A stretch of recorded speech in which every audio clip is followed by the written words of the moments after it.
जय हिंद दोस्तों, मैं कृष्णा एजुकेशन फील्ड चैनल पर आप सभी का स्वागत करता हूं। आज का हमारा टॉपिक है कक्षा 6 दक्षता अभ्यास 8। आइए इसमें देखते हैं पहले नंबर सवाल। इसमें हमारा क्या दिया है कि यदि साइकिल के पहिए में 36 सममित तीलियां हो तो दो आसन तीलियों के बीच का कोण ज्ञात कीजिए।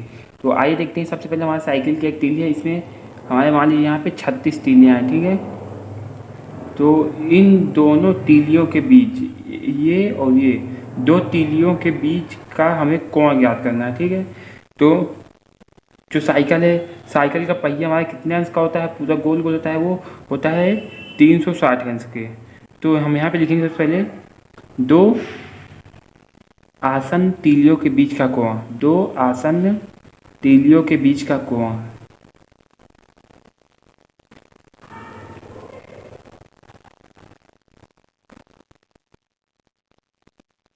कोण, ठीक है। तो सबसे पहले तीलियां किस में हमारी, एक पहिए में पहिए 360 अंश का होता है, ठीक है। और कुल कितनी तीलियां हमारी, 36 तीलियां हैं। तो हम 36 से भाग दे देंगे तो एक कोण हमें मालूम हो जाएगा और सब उसी कोण के बराबर है। तो हमारे यहाँ पे 36 से कम 36 था हमारा 360, तो 10 मतलब कि 10 अंश का कोण है, ठीक है। हमारा कोण कितने का है, 10 अंश का है, ठीक है। उसके बाद दूसरा हमारा दिया है कि कोण 60, 120, 140, 150 के संपूरक कोण ज्ञात कीजिए, ठीक है। तो आइए देखते हैं संपूरक कोण क्या होता है। संपूरक मतलब ऐसे दो कोण का योगफल, 80 हो तो उसे संपूरक कोण कहते हैं, ठीक है। तो यहाँ पे पहला हमारा कौन सा कोण है, 60 का संपूरक कोण, ठीक है, संपूरक कोण, ठीक है। तो दो कोणों का योगफल, तो एक कोण हमें कितना दिया है, ये 60 अंश दिया है, ठीक है। दो कोणों का योगफल हमारा कितना होता है, 180 अंश होता है। तो 60 और ये कितना बचा हमारा, 180 में 60 गया तो 20 बचा है, 120 अंश हमारा यहाँ पे हो जाएगा, ठीक है। उसके बाद दूसरा कितना दिया, 120, तो 120 हमारा ये है, तो हमारा कितना बचेगा, 60 अंश होगा। तो कितना, 60 अंश किसका, 120 का संपूरक कोण, ठीक है, 120 का संपूरक कोण, ठीक है। उसके बाद तीसरा कौन सा है, 140 अंश का संपूरक कोण हमारा कितना होगा। तो यहाँ पे हमने खींचा, सबसे पहले हमने बनाया 140 अंश, ठीक है। तो हमारा कितना अंश बचा, 40 अंश, तभी तो पूरा हमारा 180 अंश होगा ये। तो अब हमारा 140 प्लस 40 तो 180 अंश हो गया कि नहीं। उसके बाद तीसरा हमारा 150 अंश का संपूरक, 150 अंश का संपूरक कोण। तो आइए कितना होगा, 150 अंश, ये हमारा एक जो है 180 अंश का कोण, इसमें 150 अंश का ही हो गया, ठीक है। तो अब ये कितना बचा हमारा, 30 अंश, तभी तो 180 अंश होगा और संपूरक कोण होगा। तो 150 अंश का संपूरक कोण कितना होगा, 30 अंश, ठीक है। आइए देखते हैं तीसरी नंबर सवाल। इसमें क्या है, व्यायाम करते समय जब छात्र को निर्देशित किया जाता है पहला कि पीछे मुड़, तो वह कितने अंश घूम जाता है। देखिए, ये एक शिक्षक है, व्यायाम के शिक्षक, वो शिक्षार्थियों को निर्देश दे रहे हैं। तो शिक्षार्थी इनकी तरफ मुख करके खड़े हुए हैं, ठीक है, व्यायाम कर रहे हैं। तब शिक्षार्थी कहते हैं पीछे मुड़, तो हमारा जो छात्र है वो पीछे मुड़ेगा तो हमारा इस तरफ जाएगा, ठीक है, यहाँ से पीछे से मुड़ेगा। तो कितना अंश बना हमारा, 180 अंश। तो कितना अंश घूम जाता है, 180 अंश घूम जाता है, 180 अंश घूम जाता है, ठीक है। उसका दूसरा इसमें क्या कह रहा है कि दाएं घूम, तो वह कितने अंश घूम जाता है। अब ये हमारे छात्र शिक्षक है और ये हमारा छात्र है। अब कह रहा है दाएं घूम, तो दाएं मतलब इस तरफ घूमो, तो दाएं घूमो मतलब आधा, तो हमारा दाएं घूमेगा तो कितना, अब ये कितना बना, 90 अंश, ठीक है। तो कितना घूमेगा, 90 अंश घूम जाता है, कौन, छात्र, ठीक है। उसके बाद आइए देखते हैं चौथी नंबर सवाल। इसमें क्या दिया हमारा कि निम्नांकित कोण के उन प्रकार उनकी माप के आधार पर लिखिए। तो 0 अंश जो है ये कौन सा कोण है, ये हमारा शून्य कोण है, ठीक है। उसके बाद दूसरा हमारा कौन सा कोण है, 30 अंश का। जब कोई कोण हमारा 0 से 90 अंश के बीच हो तो उसे कौन सा कोण कहते हैं, न्यून कोण। तो ये हमारा कौन सा कोण है, न्यून कोण, ठीक है।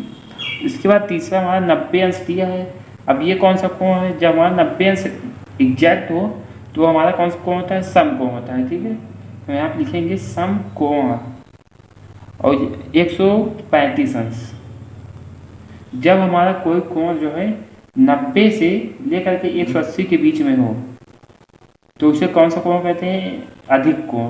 तो 90 से 180 के बीच में हमारा 135 अंश है, इसे हम कहेंगे अधिक कोण। ठीक है, उसके बाद हमारा चौथा कौन सा है, 225 अंश। ठीक है, सॉरी 180 अंश है, 180 अंश। तो इसको कौन सा कोण कहेंगे, इसको कहेंगे हम, तो जो हमारा यहाँ पे 180 अंश का एग्जैक्ट 180 अंश का बना हुआ है, ठीक है, ये नहीं है, एग्जैक्ट 180 अंश बना हुआ, तो इसको हम लोग कहते हैं ऋजु कोण। ठीक है, उसके बाद हमारा अगला दिया है कौन सा, 225 अंश का। आइए देखते हैं 225 अंश हमारा कब होता है। 225 अंश हमारा 180 और 360 के बीच का होता है, इस तरह, मतलब यहाँ से लेकर के यहाँ तक में हमारा होता है 225 अंश। तो इसको हम कहते हैं बृहद कोण। जो कोण 180 और 360 अंश के बीच का होता हो उसे हम लोग कहते हैं बृहद कोण। ठीक है, उसके बाद हमारा कौन सा दिया है, 360 अंश। तो यहाँ पे ये है, जब कोई कोण पूरा एक बार घूम जाता है, एक बार पूरा गोल घूम जाता है, तो उसे कौन सा कोण कहते हैं, उसे संपूर्ण कोण कहते हैं। ठीक है, संपूर्ण कोण। ठीक है, उसके बाद आइए देखते हैं 5वें नंबर सवाल। इसमें हमारा क्या दिया है, पहले नंबर में कि न्यून कोण को कोटिपूरक कोण कितने, मतलब कौन सा कोण होगा। तो कोटिपूरक कोण जो हमारा जो है 90 अंश, दो कोणों का योगफल। तो जब दो कोणों का योगफल 90 अंश हो तो उसे कोटिपूरक कोण कहते हैं। तो न्यून कोण हमारा कितना होता है, 90 से 0 से 90 के बीच में होता है। ठीक है, तो हमारा ये है, तो एक कोण ये, एक कोण ये न्यून कोण हो गया, तो ये भी न्यून कोण होगा। तो यहाँ पे हमारा क्या आएगा, न्यून कोण। ठीक है, न्यून कोण होता है। ठीक है, मतलब न्यून कोण का कोटिपूरक कोण का न्यून कोण होता है। उसके बाद आइए देखते हैं दूसरी नंबर सवाल, न्यून कोण का समपूरक कोण। समपूरक कोण मतलब जो 180 अंश के बीच में हो। ठीक है, दो कोणों का योगफल 180 अंश हो तो उसे समपूरक कोण कहते हैं। तो न्यून कोण देखिए, हमारा न्यून कोण ये है, तो समपूरक कोण होने के लिए हमें यहाँ पे अधिक कोण की आवश्यकता होगी। ठीक है, अधिक कोण न्यून कोण को मिलाएगा तो हमारा समपूरक कोण बन जाएगा। ठीक है, तो यहाँ पे हम लिखेंगे न्यून कोण का समपूरक कोण अधिक कोण होता है। ठीक है, तो अधिक कोण होता है। उसके बाद आइए देखते हैं तीसरी नंबर सवाल। इसमें हमारा क्या दिया है, एक सम कोण का समपूरक कोण कितना होता है। तो ये है हमारा सम कोण, समपूरक मतलब 180 दो कोणों का योगफल। तो एक तो ये 90 अंश है, तो यहाँ पे 90 अंश और खींचेंगे तो हमारा 180 समपूरक कोण हो जाएगा। तो हम यहाँ पे लिखेंगे एक सम कोण का समपूरक कोण सम कोण होता है। ठीक है, सम कोण होता है। उसके बाद चौथी नंबर सवाल आइए देखते हैं। इसमें क्या दिया है कि अधिक कोण का समपूरक कोण कितना होता है। अब देखिए ये हमारा हो गया अधिक कोण। ठीक है, उसका दिए कितना हुआ हमारा, ये न्यून कोण हो जाएगा। तो समपूरक कोण होने के लिए एक अधिक कोण एक न्यून कोण की आवश्यकता होती है। तो अधिक कोण का समपूरक कोण क्या होगा, न्यून कोण। ठीक है, उसके बाद आइए देखते हैं 6वें नंबर सवाल। इसमें हमारा क्या दिया है, निम्नांकित कोणों का कोटिपूरक कोण ज्ञात कीजिए। कोटिपूरक कोण मतलब दो कोणों का योगफल कितना हो जाएगा, 90 अंश। ठीक है, तो हमारा पहला कितना दिया है, 30 अंश। तो 30 अंश में कितना जोड़ेंगे, हमारा जो है कितना हो जाएगा,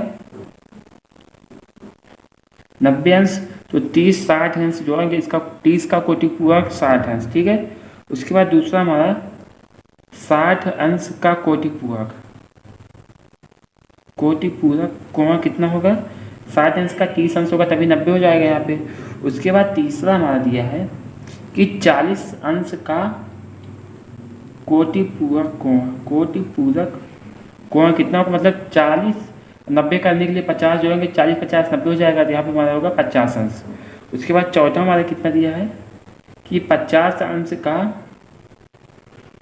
कोटिपूरक, तो हमारा कितना होगा 50 40 90। ठीक है, ये हो जाएगा। उसके बाद आइए देखते हैं 7वें नंबर सवाल। इसमें हमारा क्या दिया है कि 7वें नंबर में दिया है कि निम्नांकित चित्रों में यक्ष का मान बताइए। तो हमारा पहला चित्र दिया है कि ये दिया है, उसका ये दिया है, यहाँ पे 2 यक्ष है और यहाँ पे यक्ष है। ठीक है। तो आप यहाँ पे देखिए ये रिज कोण है, मतलब 180 अंश है, ठीक है। और यहाँ पे एक कोण हमारा 2x है, एक x है, मतलब इन दोनों का योगफल कितना हुआ 180 अंश। तो यहाँ पे लिखेंगे 2x प्लस x बराबर कितना हो जाएगा, मतलब इन दोनों को जोड़ेंगे तो हमारा ये पूरा 180 अंश होगा।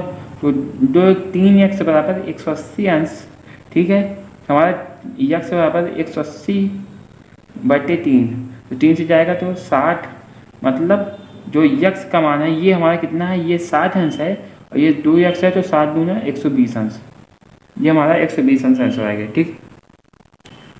उसके बाद आए देखते हैं दूसरे नंबर सवाल।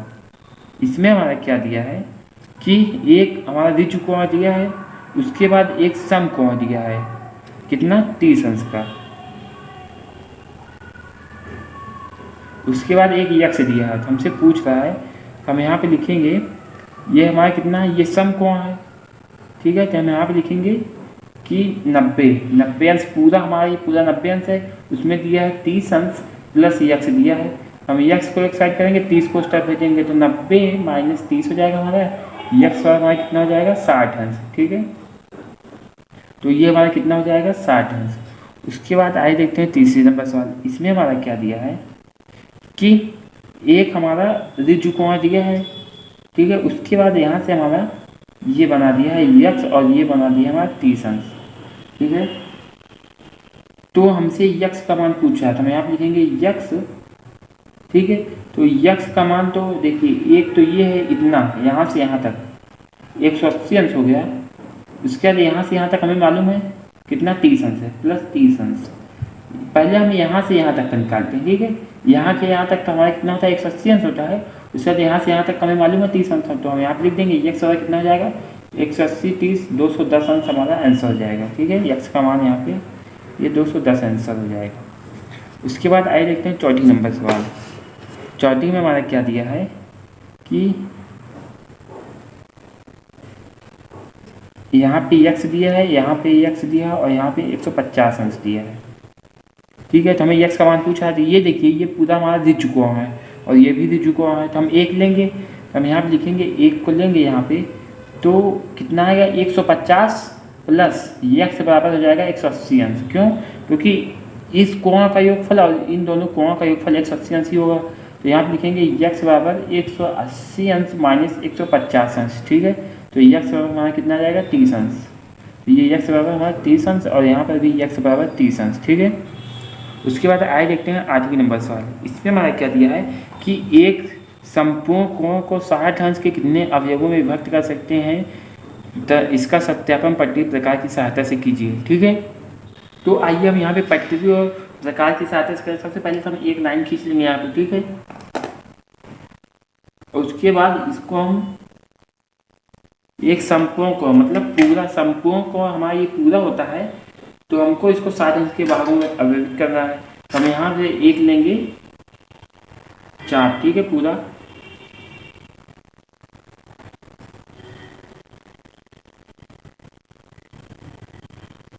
यहाँ से हम लेते हैं 4, ठीक है।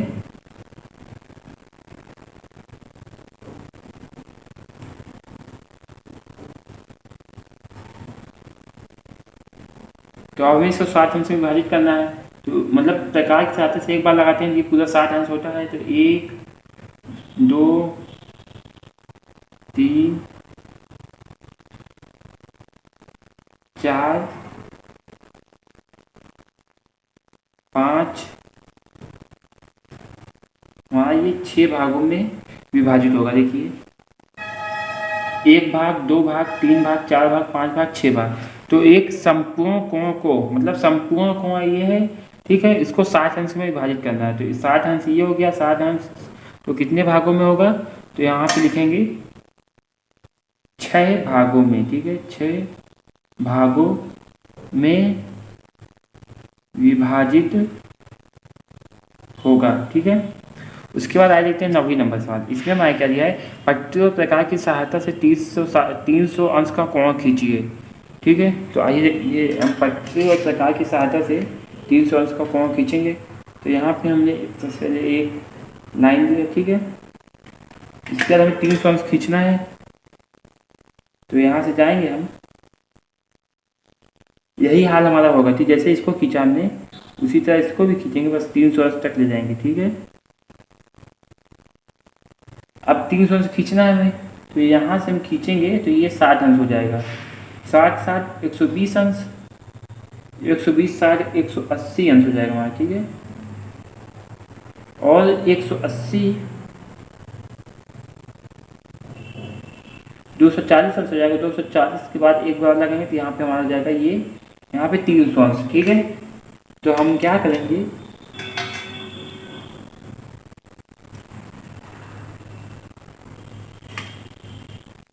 मतलब यहाँ से यहाँ तक खींचेंगे तो ये हमारा हो जाएगा 300 अंश। ठीक है, दक्षता अभ्यास 8 डा इंड।